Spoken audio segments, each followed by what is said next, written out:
What's up, everybody?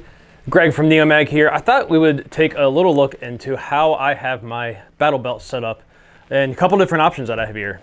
We have kind of my main two-piece battle belt, and then we have my Alias battle belt. I'm just going to go through each piece of it, how I have it set up, and maybe a little bit of why that is. So there's always going to be a purpose and a need for a heavier duty two-piece belt like this.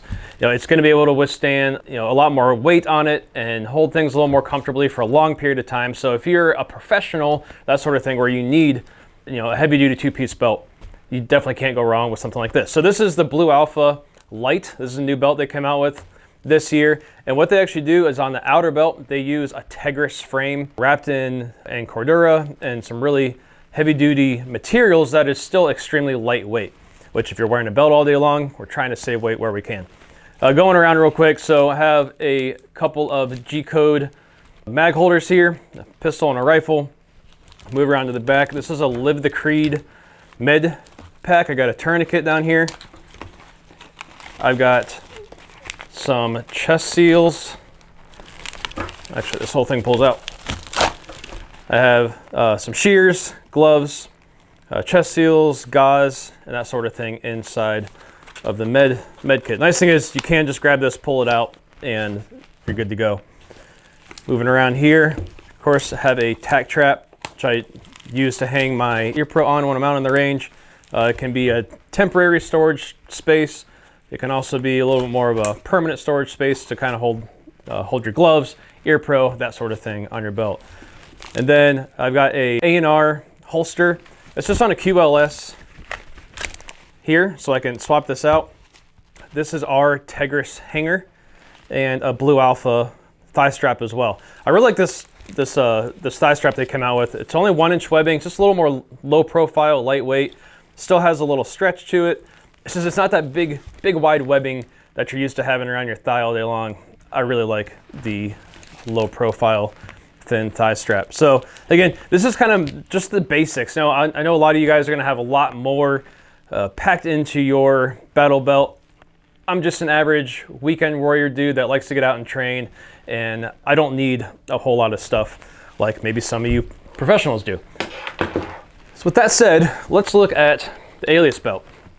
So with the Alias belt, this is kind of set up in my battle belt arrangement. You can see that I basically have all the same things, actually a little bit more, set up on this belt.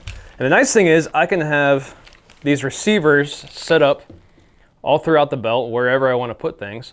And this receiver here, you can see I don't have anything in there, is because that's where I put my carry belt. So I have my carry here that I can lock that in. So with this belt, it's my carry belt 99% of the time. But when I want to go to the range and go into battle belt mode, it's really easy to click these things in. So you see here, push the safety, it slides out. I have an S-Tac dual pistol mag with a Molly adapter on there. And the nice thing is I can take this out, put it in my backpack. Maybe I have a wall where I kind of keep all of my gear and I grab things off as I need them. And then you see it just slides and clicks back in. We went a long way to really make sure these are as durable as possible. We use aluminum plate here that really gives a lot of strength. And then the clip is inside of that. So once it's locked on there, it's not going anywhere. Have another S-Tac rifle caddy here. And again, if I'm gonna be doing all rifle that day, I can take this out and put another rifle caddy in there. And so it really gives a lot of modularity. This is from Flatline Fiber Co. This is their PIMP, which is an acronym for something, I'm not sure. I know that they collabed with another guy to really come up with this. It's kind of similar to the other one. It's just a little more low profile. You can see this is the inner of the one on my battle belt. It's quite a bit bigger than this one. But I really just have the minimum of what I'm gonna need if I'm downrange and something bad happens. I have big med kits back in my truck, and most of the guys that I train with also have med kits in their truck. So we're not worried about having boo-boo bandages and that sort of thing. So here I have a tourniquet with a marker. This again slides out. Inside of this one, all I have is a SWAT tee and chest seals. So a tourniquet, SWAT tee, chest seals. That's all I have in this. Whereas obviously in the bigger one, I had gloves and shears and gauze and that sort of thing. So, you have to figure out what's important to have on you and what maybe can you not have on you, that sort of thing. You have to make that choice for yourself of what you're gonna want. Back here, I just have I think it's just a 511 dump pouch. Nice to have when you're on the range. For taxiing mags and maybe throw your phone in there or whatever. It's kind of nice to have. And then you'll see here, I've got our drop adapter. Again, same, it's almost exactly identical to what I have going on over here, although this is removable. So I use the same thigh strap, use the same hanger, use same QLS. So again, I can take my carry gun, put it into my holster, and I can now drop it into my drop adapter. And you can see here we have different ride height levels.